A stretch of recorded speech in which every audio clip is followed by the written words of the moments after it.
Now, we know that Donald Trump and JD Vance, they have a little bit different vision of America. I do say this. He does know something about working people, Donald Trump does. He knows how to take advantage of them. That's what he knows how to do. Look, this guy has made it clear how he stands. He's sitting down at Mar-a-Lago after he got elected president, and this was his exact quote. He's talking to a bunch of folks at Mar-a-Lago. You're rich as hell, and we're going to give you a tax cut. At the same time, he was telling workers they get paid too much already. That's who this guy is. You tell me who in Wisconsin is sitting around saying, damn, I wish they'd give billionaires tax cuts and screw me over. Damn, I wish they'd take my health care away. I wish they'd underfund my public school. I wish they would make my job more difficult and more dangerous. And then at the end of the day, I wish they'd make me work till I'm 75 years old. No one's saying that. No one's asking for that agenda. What they're asking for is to be treated fairly with dignity. That's what we have. The goals in Project 2025 are clear. It should be subtitled, How to Screw the Working People. That's how it should be listed. When you make it harder to unionize, you make it harder on all workers. Allowing employers to cut overtime pay or even eliminate it. Look, Project 2025 is even going after the 40-hour work week. Let's all be very clear. It's the folks standing here and those whose shoulders we stand on gave us the 40-hour work week and the weekend. So thank you, labor.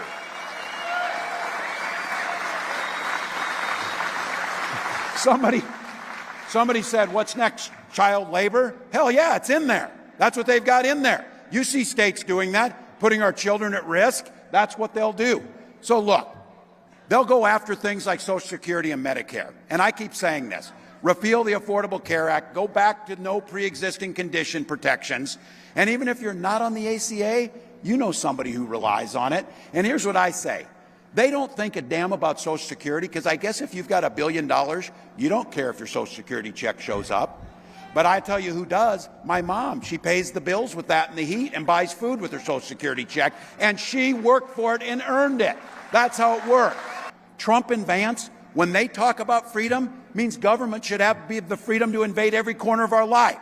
They talk about small government, small enough to be in your bedroom, small enough to be in your exam room, small enough to be in your library, telling you the things that you should make decisions about. So let's be very clear. Where I come from and where you come from as neighbors, we respect differences. That's your opinion. Look, we're sitting here together, Brewers and Twins fans, Vikings and Packers.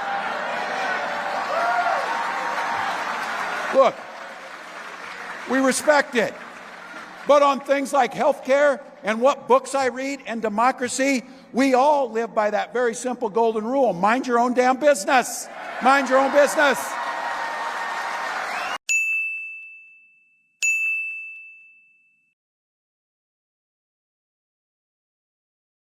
One of the things that my amendment would do is prohibit funding for any infertility treatments or technologies that use pre-implantation genetic testing or any other form of genetic diagnosis to select an embryo based on its health, sex, physical features, potential IQ, or genetic profile.